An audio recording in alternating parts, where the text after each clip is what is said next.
the allegations against Sean "Diddy" Combs just got even darker. In a shocking turn of events, Cassie Ventura's explosive testimony is finally seeing the light of day, and it paints a horrifying picture of what she endured behind closed doors during her decade-long relationship with the music mogul. According to new court documents and recent legal filings, Cassie has accused Diddy of orchestrating what she chillingly describes as freak-offs, bizarre, multi-day sex parties that allegedly involve drug use, male sex workers, surveillance, and control tactics that sound straight out of a twisted Hollywood thriller. And no, this isn't some internet rumor. These are sworn legal statements as part of a broader investigation into Diddy's alleged criminal empire involving sex trafficking, racketeering, and even possible gun and drug violations, all under federal scrutiny. This is bigger than just celebrity drama. This is a case that could shake the music industry to its core. Make sure you hit that like button and subscribe for real-time updates on this case and more jaw-dropping celebrity exposes, because this saga is far from over. Let's get into the details.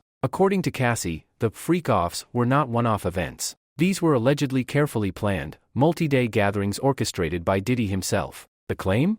That he would force her to engage in sex acts with male sex workers while he watched, often under the influence of drugs he supplied. Some of these freak-offs allegedly lasted up to 4 straight days, with Diddy controlling every element: who was invited, what drugs were used, and what would be captured on video. Cassie's legal team claims that Diddy used these videos as leverage, allegedly to blackmail or intimidate her, and that these sessions were designed to break down her sense of autonomy, while feeding into his alleged appetite for voyeurism and control. Now, this isn't the first time we've heard disturbing allegations against Combs, but the specificity and scale of what Cassie describes here is on another level. Her lawsuit details years of alleged abuse, including claims that Diddy once brutally beat her, left her bruised and bloodied, and then paid off people to keep things quiet. She also says he isolated her from friends and family, took control of her finances, and used drugs and violence as tools to maintain power. What makes this even more intense is that multiple other accusers have reportedly come forward with similar stories, alleging that Diddy operated more like a crime boss than a businessman.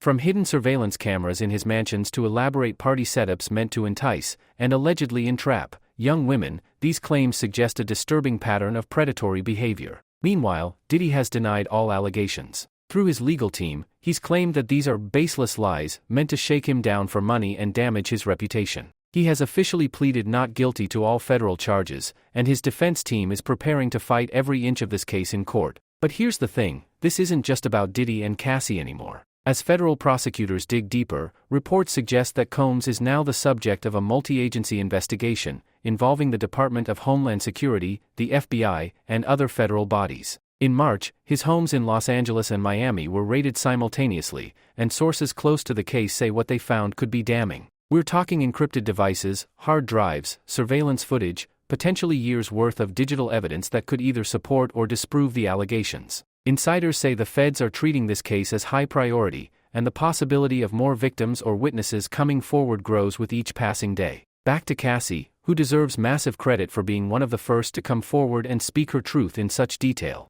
She reportedly tried to settle things privately for years, but after seeing others make allegations, she decided to go public, knowing full well the backlash she might face. And she hasn't been alone. Since her lawsuit was filed, at least 4 other women and 1 man have filed civil suits against Diddy, each echoing similar themes: manipulation, coercion, and abuse. It's no longer a question of if there's a pattern, it's how deep it goes. Let's not forget the timing either. Just a few years ago, Diddy was being celebrated as a hip-hop pioneer, an industry kingmaker, a billionaire entrepreneur. But now?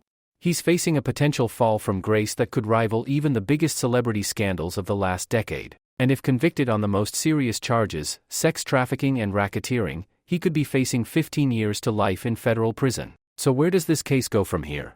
As of now, the trial is still in its early stages. Discovery is ongoing. More evidence is expected to surface, and more people may be called to testify. The prosecution has made it clear, they're not just coming for Diddy, they're looking at the entire infrastructure around him. That means bodyguards, assistants, producers, and possibly even other celebrities who may have witnessed or participated in these alleged freak-offs. In the coming weeks, expect more revelations, more leaked documents, and possibly even plea deals or arrests. Because when the feds get involved at this level, they're not playing. If you thought this story was wild already, just wait. For more updates on this explosive trial and the fallout that could change the music industry forever, don't forget to hit that like button, subscribe, and turn on notifications so you don't miss the next major update. Because trust me, you won't believe what's coming next.